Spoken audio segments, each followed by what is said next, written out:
ওরসে পাক 15ই রজবুল মুবারক আমাদের থেকে বিগত হয়েছে। ওনার থেকে একটি রিওয়ায়াত রয়েছে, ইনি ইরশাদ করেন, মান সাল্লা আলা মুহাম্মাদিন সাল্লাল্লাহু আলাইহি ওয়াসাল্লাম ওয়া আলা আহলে বাইতিহি মিয়াতা মাররা, যে ব্যক্তি হযরতে মুহাম্মদ মুস্তাফা সাল্লাল্লাহু তাআলা আলাইহি ওয়া আলিহি ওয়াসাল্লাম এবং তার আহলে বাইতের উপর 100 বার দরুদ শরীফ পাঠ করবে, কদাল্লাহু লাহু মিয়াতা হাজা, আল্লাহ তাআলা তার 100টি হাজত অর্থাৎ প্রয়োজনীয়তাকে আল্লাহ তাআলা পূরণ করে দিবেন। আহলে বাইত নবী করিম সাল্লাল্লাহু তাআলা আলাইহি ওয়াসাল্লামের উপর দরুদ শরীফ পাঠ করা, এটা বুঝলাম। আহলে বাইত হয়তো অনেকেই বুঝে না আসতে পারে। আহলে বাইত হচ্ছে নবী করিম সাল্লাল্লাহু তাআলা আলাইহি ওয়াসাল্লামের পরিবারবর্গ, যেমন উম্মাহাতুল মুমিনিন অর্থাৎ রাসূল পাক সাল্লাল্লাহু তাআলা আলাইহি ওয়াসাল্লামের সম্মানিত স্ত্রীগণ এবং ওনার সকল আওলাদগণ, এদের উপর দরুদ শরীফ পাঠ করার পদ্ধতি হলো যে প্রথমে আল্লাহুম্মা সাল্লি আলা মুহাম্মদ এটা বলার পর ওয়ালা আলিহি ওয়াসাল্লাম, ওয়ালা আলিহি এটা বলা, এটা হচ্ছে তার আহলে বাইতের উপর দরুদ শরীফ পাঠ করা। যে এভাবে 100 বার দরুদ শরীফ পাঠ করবে, আল্লাহ তাআলা তার 100টি হাজতকে পূরণ করবেন।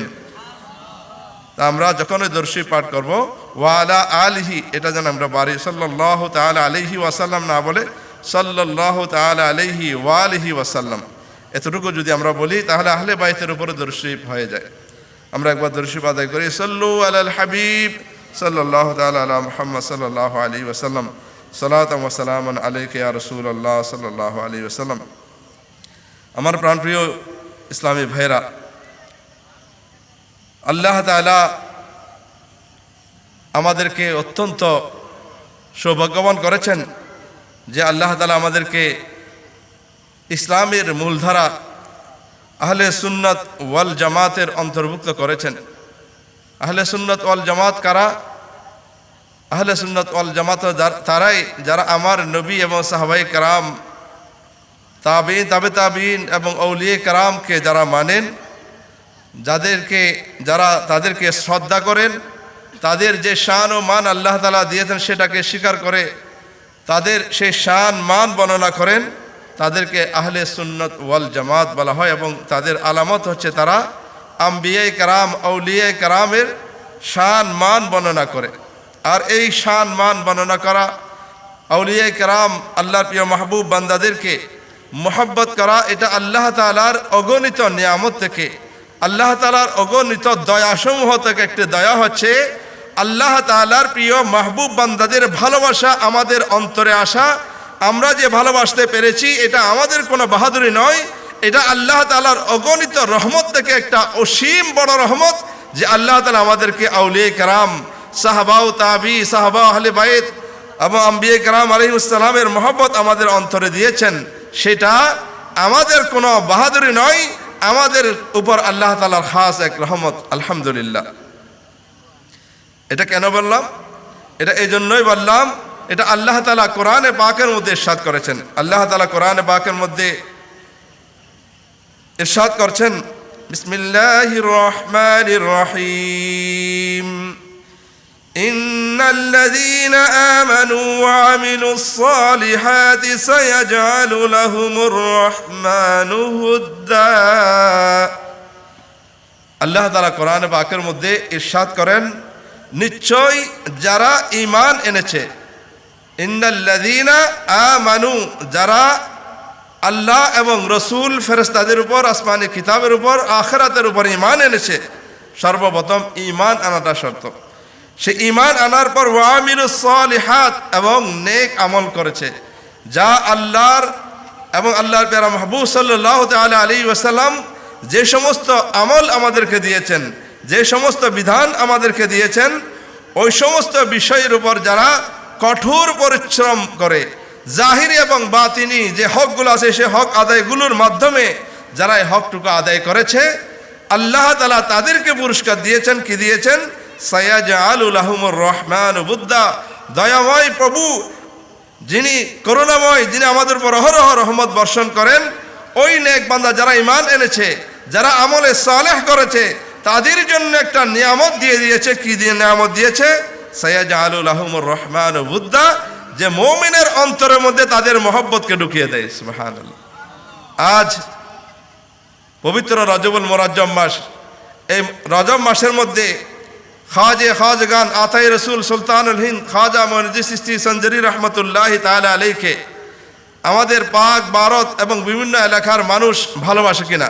সবাই ভালোবাসে না? কেন ভালোবাসি? খাজা মঈনুদ্দিন চিশতি সঞ্জরি রহমতুল্লাহি তাআলা আলাইহিকে আমাদের কোনো আত্মীয় স্বজন লাগে? আমাদের পূর্বপুরুষ লাগে?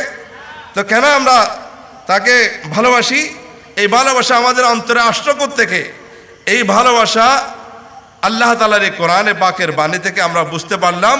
সায়াজআলু লাহুমুর রহমানু উদ্দা, তার মানে কি? তারা নিজের জীবনকে, নিজের আপন ঘর বাড়ি ছেড়ে, আমাদের কোথায় ইরানে সঞ্জর, সেখান থেকে সাধনা করতে করতে নিজের জীবনকে আল্লাহর রাস্তায় বিলিয়ে দিয়ে, নিজের সসম্পদ যা আছে সব আল্লাহ তাআলার রাস্তায় দান করে দিয়ে, আল্লাহর প্রিয় মাহবুব সাল্লাল্লাহু তাআলা আলাইহি ওয়াসাল্লামকে মানুষের অন্তরে অন্তরে পৌঁছে দেওয়ার জন্য কোথায় ইরানে সঞ্জর, সেখান থেকে আমাদের এই ভারত উপমহাদেশে এসে 90 লক্ষ মুসলমান করেছেন।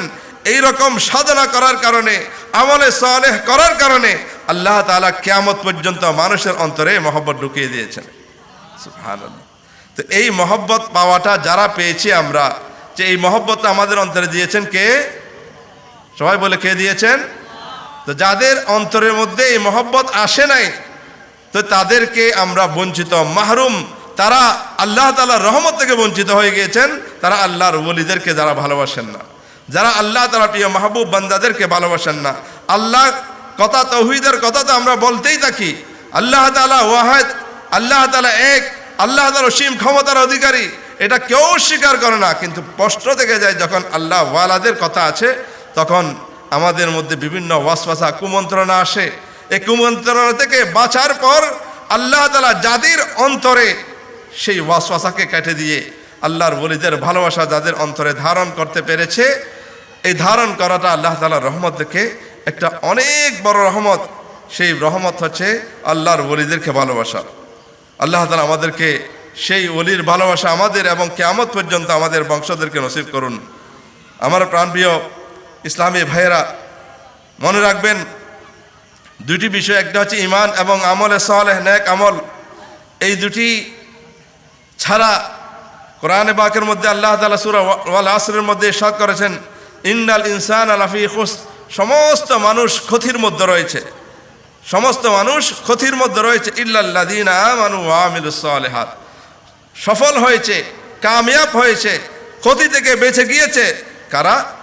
যারা ঈমান এনেছে এবং আমলে সালেহ করেছে। সুতরাং আমলে সালেহ ব্যতীত, ঈমান এবং আমলে সালেহ ব্যতীত আমাদের কোনো দামই নেই, আমাদের কোনো মূল্যই নেই। আল্লাহ তাআলা কোরআনে পাকের মধ্যে যারা ঈমান আনে নাই তাদের ব্যাপারে সুস্পষ্ট ঘোষণা দিয়েছেন, উলাইকা কাল আনাম। যারা ঈমান আনে নাই, যারা আল্লাহ এবং রসুলের উপর ঈমান আনে নাই, বিশ্বাস করে নাই, আখিরাতের উপর ইয়াকিন হয় নাই যাদের, তাদেরকে আল্লাহ তাআলা উলাইকা কাল আনাম, তাদেরকে চতুষ্পদ জন্তুর সাথে তুলনা দিয়েছেন। তারা মানুষ সুরতে মানুষ, তাদের চেহারা সুরতে মানুষ, ইনসান, কিন্তু ঈমান আনার কারণে আমার আপনার প্রভু যিনি বানিয়েছেন, যিনি আমাদেরকে এত সুন্দর চেহারা দিয়েছেন, সে আল্লাহ রাব্বুল আলামিন বলছেন তারা মানুষ হলেও তারা চতুষ্পদ জন্তু, চার পাওয়ালা জন্তুর মতো, বালহুম আদাল্লু, বরঞ্চ তুলনাতে দিলাম এর চাইতেও নিকৃষ্ট হচ্ছে। কারণ চতুষ্পদ জন্তুর অনেক আমাদের উপকার আসে, গরু, ছাগল, এগুলো দিয়ে, ঘোড়া দিয়ে আমরা উপকার পাই, কিন্তু তাদের দুনিয়াতেও কোনো উপকার নাই, আখিরাতেও তাদের দ্বারা কোনো ফায়দা নাই, তারা তাদের চেয়েও নিকৃষ্ট। আমার প্রাণপ্রিয় ইসলামী ভাইরা, যে মহব্বত আল্লাহ তাআলার ওলিদের সাথে আমাদের হয়েছে, এটা কিভাবে হয়েছে? অনেকেই ওয়াসওয়াসা দেয়, অনেকে বিভিন্ন মাহফিলের মধ্যে বিভিন্নভাবে মুসলমানদেরকে এরকম একটা ওয়াসওয়াসা সৃষ্টি করে দেয় যে আমাদের মধ্যে দেখা যায় গৌসে ভান্ডারীর মাজার, সেটাও রাস্তার পাশ দিয়ে, বায়েজিদ বোস্তামির আস্তানাও পাশ দিয়ে। আমরা যদি দেখি বদর শাহ এবং আমান শাহ মাজার রাস্তার পাশে, মিসকিন শাহ মাজার রাস্তার পাশে, তো আমাদের মাঝে ওয়াসওয়াসা চলে আসে, তারা নিশ্চয়ই রাস্তার পাশে পাশে এত মাজারগুলো কেন? শাহজালাল ইয়ামিনী রহমতুল্লাহ তার মাজার এখানে রাস্তার পাশে কেন? অনেকেই বলে যে এরা রাস্তার পাশে এসে একটা ধান্দা করতে এসেছে, তারা এখানে বসে বসে নিজের তসবিহ তাহলিল এগুলো দেখে দেখে মানুষকে সেখানে জমা করে দুনিয়ার ধান্দা করার জন্য এখানে বসেছে। যদি আমরা তাদের ইতিহাস দেখি, চট্টগ্রাম শহর সেটা জঙ্গল ছিল। তারা আল্লাহ তাআলার খুশুসি ইবাদত করার জন্য মানুষ থেকে দূরে সরে নিজেকে গোপন করে আল্লাহ তাআলার প্রেমের মধ্যে নিজেকে ডুবিয়ে দেওয়ার জন্য তারা সেখানে গিয়েছিল। যে চেরাগি বাগার ছাটগাম যেখান থেকে সেখানে চেরাগি বাগার এখনো রয়েছে, যে বদর শাহ রহমতুল্লাহ সেখানে এসেছেন, জঙ্গল ছিল। তারা সেখানে এসেছে নিরিবিলিতে আল্লাহ তাআলার প্রেমের মধ্যে ডুবে অত্যন্ত মনোযোগ সহকারে ইবাদত করবে। কিন্তু ও আল্লাহ তাআলার ওয়াদা সায়াজআলু লাহুমুর রহমানু বুদ্দা, যে তখন আল্লাহ তাআলার প্রেমের মধ্যে নিজেকে ডুবিয়েছেন, মানুষের অন্তরকে তাদের দিকে ঝুঁকিয়ে দিয়েছেন, সেখানে আর জঙ্গল নাই, রাস্তার পাশে তারা বসে নাই, রাস্তাগুলো তাদের পাশ দিয়ে চলে গিয়েছে। সেখানে রাস্তা ছিল না, শাহজালালের মাজারের পাশে রাস্তা ছিল না, শাহ আমানতের মাজারের পাশে রাস্তা ছিল না, শাহ বদরের রাস্তার পাশে বসে নাই, রাস্তা তাদের পাশে পরবর্তীতে গিয়েছে। পরবর্তীতে এই রাস্তাগুলো হয়েছে। কেন হয়েছে? এটা আল্লাহ তাআলার ওয়াদা। আল্লাহ তাআলা যারা এইরকম নিজের জীবনকে ঈমান এবং আমলে সালেহ দ্বারা সাজাবে, মানুষের অন্তরে মহব্বত যেখানেই থাকুক না কেন সেখানে মানুষ গিয়ে পৌঁছে যাবে। বাবাজান কেবলা কোথায় এখানে রোজান পাহাড়ের গুহার মধ্যে গেছে, এখনো প্রত্যেক দিন মানুষ সেখানে গিয়ে সেখানে দোয়া করে। কেন? এটা আল্লাহ তাআলার দয়া, এটা তো আল্লাহ তাআলার আতিয়াত।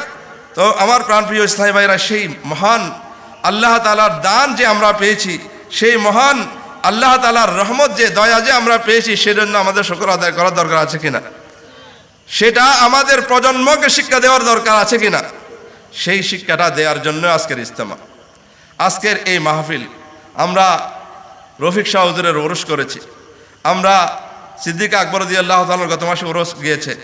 এই মাসের মধ্যে খাজা মুর্শিদ চিশতি সঞ্জরি রহমতুল্লাহ ওরস পাক, এই মাসের মধ্যে ইমাম শের বাংলা রহমতুল্লাহ তাআলা ওরস পাক, এই মাসের মধ্যে গোসে ভান্ডারীর ওরস পাক, এই মাসের মধ্যে ইমাম জাফর সাদিক রহমতুল্লাহ তাআলা ওরস পাক, এই মাসের মধ্যে কাতিবে রসুল, কাতিবে ওহী, যিনি ওহী আসলে সেগুলো লিখতেন, হযরত আমির মুআবিয়া রাদিয়াল্লাহু তাআলা আনহুর ওরস পাক এই মাসের মধ্যে। এই জিনিসগুলো আমরা স্মরণ করি এবং এগুলোর যারা আয়োজন করা আমাদের জন্য এই জন্যই দরকার যে আমরা আল্লাহ তাআলার আউলিয়া ছাড়া, আউলিয়া কেরামের মহব্বত ছাড়া আমরা সেফ থাকতে পারি না, আমরা নিরাপদ থাকতে পারি না, আমাদের ঈমান আকীদা বাঁচাতে পারি না। কারণ কিছু লোক রয়েছে যেভাবে একটা সিগাল বা যারা শত্রু আছে তারা চায় আমার যে টার্গেট শিকার রয়েছে সেই শিকারকে যদি আমি পেতে চাই, এতগুলি মানুষের মাঝে তাকে শিকার করা যাবে না। তাকে টার্গেট, তাকে যদি আমি হত্যা করতে চাই, তাকে যদি মারতে চাই, তাকে যদি আমি ঘায়েল করতে চাই, তাহলে তার পাশে সিকিউরিটি থাকা যাবে না, তার কাছে কোনো মানুষ থাকা যাবে না।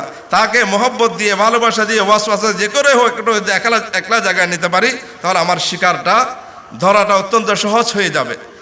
সেই বিষয়টির দিকে আল্লাহ তাআলা আমাদেরকে ইশারা দিয়ে আমাদেরকে নিজেদেরকে সতর্ক করে দিয়েছেন, ইয়া আইয়ুহাল্লাযীনা আমানুত্তাকুল্লাহ, হে মুমিনগণ, হে ঈমানদারগণ, ইত্তাকুল্লাহ, আল্লাহ তাআলাকে ভয় করো।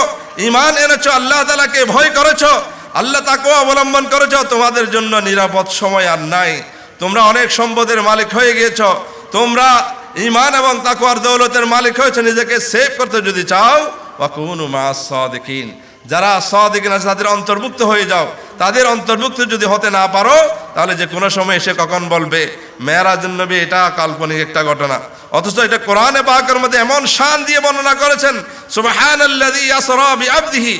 সুবহান শব্দ এরকম ওয়াসওয়াসা দেয় এমন কমজোর ঈমানওয়ালা ব্যক্তি যারা মানুষের আল্লাহর কুদরতকে অস্বীকার করবে, এইরকম যাদেরকে না হয়, যারা আল্লাহর কথাতে বলে, তাওহীদের কথাতে বলে, ওলিদের শানকে অস্বীকার করে।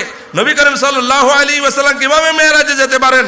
এটা ওনার কোন শক্তি? এজন্য শক্তি রাখে আল্লাহ তাআলা মহান রব্বুল আলামিন এই মেরাজের এত বড় ঘটনাকে নিজের দিকে নিসবত দিয়েছেন।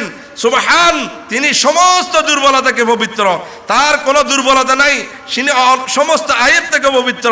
সুবহান, সেই সুবহান আল্লাযী, তিনি পবিত্র, আল্লাযী যিনি আসরা রাতের একটা অংশের মধ্যে নিয়ে গিয়েছেন আবদিহি, নিজের খাস বান্দাকে। তাহলে এখানে আল্লাহ তাআলা প্রথমে সুবহান বলে যে এখানে আমার নবীর দিকে ইশারা করেন নাই, এবং আল্লাহ তাআলা আল্লাযী বলেছেন, নিজেকে আল্লাহ তাআলার এখানে শব্দ উল্লেখ করেছেন। এমন একজন জাত, এমন একজন সে, যেমন আমরা বলি সে, উনিকে উনি তখন বলা হয়, প্রথমে আমি বলি যে আব্দুর রহিম এখান থেকে গিয়েছে, সে এখন বলছি সে এখন কোথায় হাটাজারে পৌঁছেছে। তো প্রথমে আব্দুর রহিমটা বললাম, এখানে আল্লাহও নাই, কোনো শব্দও নেই, এখানে বললে আল্লাযী তিনি কে? এখন তিনি শব্দটি বের করতে হচ্ছে, তিনি সেই যিনি ইন্নাল্লাহা আলা কুল্লি শাইইন কদির, যিনি সব কিছুর উপর কুদরত রাখেন, সেই কুদরত ওয়ালা তিনি নিয়ে গিয়েছেন। কাকে নিয়ে গিয়েছেন? আবদিহি, তার বান্দাকে। বান্দা তো সবাই বান্দার হিসাবে সবাইকে গণ্য করা হয়। আল্লাহ তাআলা সৃষ্টির মধ্যে যারা সবাই বান্দা, কিন্তু কোন বান্দা? আল্লাহ তাআলার খাস বান্দা। কেউ বলবে সেখানে গিয়েছে, স্বপ্নের মধ্যে গিয়েছে, এত তাড়াতাড়ি কেমনে যাবে? কেউ বলবে সেখানে রুহানিভাবে গিয়েছে। স্বপ্নের মধ্যে আমরা বিদেশ অনেক সময় এমনি ঘুরে আসে কিনা, তো স্বপ্নের কথা যদি আমরা এখানে বলি, সেটা আশ্চর্যের কোনো কথা আছে? সুবহানাল্লাহ আমরা কখন বলি? যখন আশ্চর্যের কোনো জিনিস আমাদের সামনে আসে তখন সুবহানাল্লাহ বলি। মেরাজের ঘটনা এত আশ্চর্যময়, সেটাকে সুবহান দ্বারা শুরু করেছেন। সুতরাং এখানে কেউ যদি ওয়াসওয়াসা আসে, কুমন্ত্রণ আসে, আল্লাহর প্যারা মাহবুব সাল্লাল্লাহু তাআলা আলাইহি ওয়াসাল্লাম আল্লাহ তাআলার দরবারে গিয়েছেন, আল্লাহ তাআলা দিদার করেছে রুহানিভাবে, স্বপ্নের মাধ্যমে, তাহলে সেটা কোরআনের এই আয়াত বিআবদিহি দিয়ে এখানে রদ করে দিয়েছেন। আবদ যিনি হন, তাকে রূহ এবং শরীরের মালিক হতে হয়। আবদ যিনি, বান্দা যিনি, তার মধ্যে রূহও থাকবে, শরীর থাকবে। আর না হয় তাহলে সেখানে আলা আবদিহিনা রূহিহি বলতেন। আল্লাহ তাআলা আয়াতের মধ্যে রূহ বলেন, আবদিহি বলেছেন। আবদিহি বলার কারণে কথা স্পষ্ট হয়ে গিয়েছে, নবী করিম সাল্লাল্লাহু তাআলা আলাইহি ওয়াসাল্লাম সশরীরে লা মাকানে গিয়ে আল্লাহর প্যারা মাহবুব সাল্লাল্লাহু আলাইহি ওয়াসাল্লামের দিদার করছেন। সুবহানাল্লাহ। এখন এই জিনিসটি যারা অস্বীকার করানোর জন্য বিভিন্নভাবে আমাদের জন্য ওয়াসওয়াসা দিবে, কারণ তাদের পায়তারা হচ্ছে শয়তানের, এদের ষড়যন্ত্র হচ্ছে আমাদের থেকে এই আকীদাগুলোকে সরিয়ে, আল্লাহ এবং রসুলের মহব্বতকে সরিয়ে আমরা যখন ওই একলা পথে যাব, তখন আমাদের ঈমান আকীদার উপর হামলা করবে। আমরা কি নিজেকে তাদের পথে সুপর্দ করব? মনে রাখবেন, আমাদের ঈমান আকীদা থাকলে আল্লাহ তাআলা আমাদেরকে অবশ্যই জান্নাত দিবেন। একজন ঈমানদার কখনো জান্নাত ছাড়া থাকবে না, জান্নাতে অবশ্যই যাবে। হয়তো শাস্তি পাওয়ার পর, অথবা শাফাতের মাধ্যমে, বিভিন্ন মাধ্যমে তারা ঈমান, কিন্তু যে যদি ঈমান না থাকে, চিরস্থায়ী জাহান্নাম। তার আর জান্নাতের কোনো সুবাস পাওয়ার, জান্নাতের আশা করাই যায় না, তাদেরকে চিরস্থায়ীভাবে জাহান্নামে দেবেন। ঈমানদার হওয়া বড় কথা নয়, ঈমান নিয়ে দুনিয়া থেকে যাওয়া এটা আমাদের জন্য বড় একটা কি চ্যালেঞ্জের বিষয়। আমরা দুনিয়াতে এসেছি আল্লাহ তাআলা সমস্ত গুনাহকে মাফ করার জন্য। আল্লাহ তাআলা একটি রহমত যথেষ্ট। আমার যত গুনাহ হোক না কেন, রাসূল করিম সাল্লাল্লাহু তাআলা আলাইহি ওয়া আলিহি ওয়াসাল্লাম শুধুমাত্র আল্লাহ তাআলার ভয়ে সামান্য কান্নাকারী অশ্রু যে বের হয়েছে, তার ব্যাপারে একটি হাদিসে পাক রয়েছে। রাসূল পাক সাল্লাল্লাহু তাআলা আলাইহি ওয়াসাল্লাম একদিন বসে হাদিস বর্ণনা করছিলেন, বয়ান করছিলেন। এই সময় একজন সাহাবী আল্লাহ তাআলার ভয়ে কান্না করে দিলেন। রাসূল করিম সাল্লাল্লাহু আলাইহি ওয়াসাল্লাম তখন ইরশাদ করলেন, আজকে যদি এই মজলিসের মধ্যে এমন এমন গুনাহগার থাকতো যে তার গুনাহ পাহাড়ের চেয়েও বেশি, অনেক বেশি, তার এই একজন মানুষের চোখের পানির কারণে আল্লাহ তাআলা এই সমস্ত হাজার গুনাহগারকে আল্লাহ তাআলা মাফ করে দিবেন। তাহলে আল্লাহ তাআলা একজন গুনাহগার, আল্লাহ তাআলার খৌফ, ভয়ে একটু পানি পড়ার কারণে সমস্ত গুনাহ মাফ করে দিতে পারেন। সুতরাং গুনাহের জন্য টেনশন নাই, টেনশন শুধু একটাই, আমরা ঈমান আকীদা বাঁচাতে পারছি কিনা। আমরা ঈমান যদি রক্ষা করতে না পারি, এটা যদি টেনশনটা যদি আমাদের না থাকে, উলামায়ে কেরাম ইরশাদ করেছেন যে যার মধ্যে ঈমান বাঁচানোর চিন্তাধারা, ফিকির না থাকবে, তার ঈমান হারা হয়ে মারা যাওয়ার সম্ভাবনা রয়েছে। নাউযুবিল্লাহ। আমার এলাকাবাসী, আমার প্রাণপ্রিয় ইসলামী ভাইয়েরা, আমাদের শুধু এটাই টেনশন।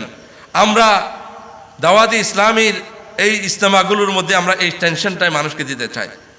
কারণ এই টেনশনটার ব্যাপারে বর্ণিত রয়েছে, যার সমস্ত টেনশন, জাগা জমিনের টেনশন, বউ বাচ্চার টেনশন, ঘরের টেনশন, ব্যবসা বাণিজ্যের টেনশন, এই সব টেনশনকে এক জায়গায় রেখে যে আখিরাতের টেনশন করবে, যে আখিরাতে কিভাবে আমি মুক্তি পাবো সেই টেনশন করবে, ঈমান হিফাজত করে দুনিয়া থেকে যাওয়ার টেনশন করবে, আল্লাহ তাআলা তার বিবি বাচ্চা টেনশন, ব্যবসা বাণিজ্যের টেনশন, অসুখ বিসুখের টেনশন, শত্রুর টেনশন, যত টেনশন যত দুশ্চিন্তা আছে সেগুলো দূর করার জন্য আল্লাহ তাআলাই যথেষ্ট। সেগুলোর জন্য আল্লাহ তাআলাই যথেষ্ট। শুধু আমাদের এই টেনশনগুলোকে একদিকে রেখে আমার টেনশনকে একদিকে করেনি, একমুখী করেনি যে আমার আখিরাত কি হবে, আমার টাকা না থাকুক, আমার বিবি বাচ্চা না থাকুক, আমার অসুখ হোক, আমার যাই হোক, সেটা আল্লাহ দেখবে। আমার ঈমান কিভাবে হেফাজত করে সেটার জন্য আমার কোনো একটা রাস্তা দেখিয়ে দাও। সেই রাস্তা দাওয়াতে ইসলামী এবং উলামায়ে আহলে সুন্নাত হাতছানি দিয়ে ডাকছে, আপনারা এখানে আসুন। আপনাদের জন্য এই আকীদা বাঁচানোর জন্য মাদ্রাসা দেওয়া হয়েছে, এই বাঁচানোর জন্য মাদানী চ্যানেল দেওয়া হয়েছে, বাঁচানোর জন্য মাদানী কাফেলা দেওয়া হয়েছে, বাঁচানোর জন্য তরবিয়তি কোর্স দেওয়া হয়েছে, বাঁচানোর জন্য বিভিন্ন পদ্ধতি দেওয়া হয়েছে। আপনি একা তাকিয়েন না, আপনি একা কারো কথা শুনিয়েন না, আপনার জন্য সমস্ত ব্যবস্থা আমরা রেখেছি। উলামায়ে কেরাম যারা দ্বীনের খাদেম তারা উম্মতকে বাঁচানোর জন্য বিভিন্ন পদ্ধতি অবলম্বন করেছেন, শুধুমাত্র বান্দা যেন মিসগাইড না হয়। এই ধরনের ডাকাতগুলো চারিদিকে লেগে আছে, এই ডাকাতগুলো থেকে বাঁচানোর জন্য আহলে সুন্নাত ওয়াল জামাত, বিশেষ করে আলহামদুলিল্লাহ বিশ্বব্যাপী অরাজনৈতিক সংগঠন এই দাওয়াত ইসলামী বিশ্বের আনাচে কানাচে হাজারো মানুষের জীবনকে, তকদিরকে পরিবর্তন করে দিয়েছেন।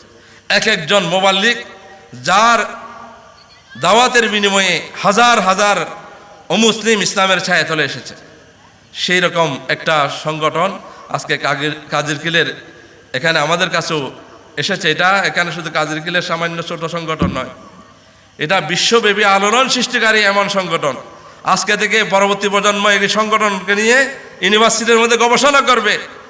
এটা শুধু আমি অনেক বেশি বাড়িয়ে বলছি না, এখনও যদি গবেষকদের যদি গবেষণা করা হয়, একজন আলেমে দ্বীন, একজন অনেক মহামনীষী আমরা দেখেছি, কেউ অনেক মাদ্রাসা করেছে, কেউ অনেক কিতাব লিখেছে, কেউ অনেক ওয়াজ নসিহত করেছে বিভিন্ন ক্ষেত্রে, কিন্তু আমির আহলে সুন্নাতকে আল্লাহ তাআলা এমন একটা সত্তা হিসেবে পাঠিয়েছেন যিনি লিখনের মধ্যে অনেক বড় লেখক, যিনি লেখার দিক দিয়ে অনেক বড় লেখক, যার প্রত্যেকটি রেসালা প্রতি সপ্তাহের মধ্যে 30 লক্ষ থেকে 40 লক্ষ মানুষ প্রত্যেক সপ্তাহের মধ্যে ওনার শুধু লিখে যান নাই, এগুলি পাঠক সংখ্যা পরে শেষ করে দিয়েছেন। শুধু 1 পাতা 2 পাতা নয়, পুরা কিতাব শেষ করেছে। এরকম প্রতি সপ্তাহের মধ্যে 30 লাখ থেকে 40 লাখ পর্যন্ত পৌঁছে গিয়েছে। সুবহানাল্লাহ। শুনি সে লেখক নয়, তিনি আপনার প্রতিষ্ঠান যদি আমরা দেখি, উনি পৃথিবীর বিভিন্ন জায়গায় অনেকে প্রতিষ্ঠান করেছে, বাংলাদেশে করেছে বা ইন্ডিয়া করেছে। ওনার প্রতিষ্ঠান বিশ্বের অসংখ্য দেশের মধ্যে প্রতিষ্ঠান রয়েছে। ওনার অনেক রয়েছে। আমরা হানাফি মাযহাবের মাদ্রাসা আছে, আমরা হানাফি কিতাবগুলি পড়াই, ইমাম আবু হানিফার কিতাব রাহমাতুল্লাহি তাআলা আলাইহি। কিন্তু আমির আহলে সুন্নতের যে মাদ্রাসাগুলো করেছে, এমন জায়গা রয়েছে যেখানে শাফি মাযহাবের অনুসারী, সেখানে শাফি মাযহাবের কিতাবগুলোর তাদের অনুযায়ী তাদেরকে মাদ্রাসা বানানো হয়, যাতে তার শাফি মাযহাবের অনুসরণ করতে পারে। এই দাওয়াত ইসলামী এমন একটা সংগঠন যেটা আমাদের জন্য এমন একজন মহান ওলি আমাদেরকে আল্লাহ তাআলা দান করেছেন, যিনি হাজার হাজার লক্ষ লক্ষ মুরিদ বানিয়েছেন। কিন্তু উনি বলেছেন যে আমার এখানে শুধু আমার মুরিদরাই আসতে পারে, সেরকম কোনো সার্টিফিকেট দিয়ে দেন। এখানে একটা গেট লাগিয়ে দেয়, এখানে আত্মারিরা ঢুকতে পারবে, এখানে আত্মারিরা ঢুকতে পারবে, এরকম কোনো গেট দেন নাই। বলে যে এখানে যারাই আছে সবার জন্য, যারা ইয়া রাসূলুল্লাহ বলবে, যারা আমাকে নিজের এবং সারা দুনিয়ার মানুষের সংশোধন করার এই স্লোগান দিয়ে সমস্ত মানুষকে গেটকে বড় করে দিয়েছেন। আসো সবাই, তুমি যেখানেই থাকো না কেন, তুমি বাঁশ হয়ে ঢুকবে, গাছ হয়ে ঢুকবে। কিন্তু পেপার, আমরা কর্ণফুলী পেপার মিলে দেখি, সেখানে বাঁশ ঢুকে, গাছ ঢুকে, কিন্তু বের হয় কি? কাগজ বের হয়। দাওয়াত ইসলামী এমন একটা মেশিন বানিয়ে দিয়েছে, সেখানে যে আসুক না, সে চোর আসুক, ডাকাত আসুক, সে মা বাবার নাফরমান আসে, এখান থেকে আশিক রাসূল হয়ে বের হবে। নিজেকে ভাগ্যবান করি না, এটা আমরা বলে যাব, আমরা কাউকে ঘাড় ধরে আনবো না। আমরা হৃদয় দিয়ে, অন্তর দিয়ে আপনাদেরকে হাতছানি দিয়ে রাখবো। বিশেষ করে আমাদের কাজিরকিলবাসীর কাছে আমি অনুরোধ করবো, কিয়ামতের দিন আমাদের জন্য এই নিয়ামত হারা হওয়ার জন্য আফসোস করতে হবে। আমরা আজকে অনেক বয়ান শুনেছি, বিভিন্ন ধরনের ঝগড়া বিবাদ, বিভিন্ন সম্পর্কে আমরা মতানৈক্য, দূরত্ব সবগুলি বের করে দিয়ে আমরা এক আল্লাহর উপর ঈমান এনেছি। আমরা রাসূল পাক সাল্লাল্লাহু আলাইহি ওয়াসাল্লাম গোলাম হয়েছে, এটা স্মরণ করে সবাই ভাই ভাই হয়ে আমরা দ্বীনকে জয়ী করার জন্য, সুন্নিয়তের আলোকে মানুষের অন্তরে পৌঁছে দেওয়ার জন্য আমাদের অন্তরে দুশ্মন রসুল, দুশ্মনে সাহাবা ও আহলে বাইত, দুশ্মনে আউলিয়া যেন আমাদের প্রজন্মকে নষ্ট করতে না পারে, সেই ব্যাপারে সতর্ক হয়ে আমরা একসাথে মিলেমিশে দাওয়াত ইসলামীর ছায়াতলে এসে কাজ করি।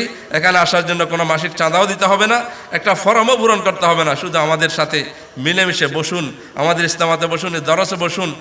আপনার ছেলেকে জামিয়াতুল মদিনাতে দেন ইনশাআল্লাহুল করিম। এর বরকতে ইনশাআল্লাহ তাআলা যারা শয়তানের লস্কর আছে তারা মিসমার হয়ে যাবে। সূর্য উঠলে যেভাবে ফেঁসা যদি মুখ ব্যাংচায়ও তা দিন তো হবেই হবে, অনুরূপভাবে হকের দাওয়া যখন আমরা দিতে থাকবো, তারা বাতিলের যারা দিনকে নষ্ট করতে চায়, ইমান নষ্ট করতে, তারা এমনিতেই চলে যাবে, বরফের মতো গলে যাবে। আল্লাহ তাআলা আমাদের ইমান আমলকে হেফাজত করুক।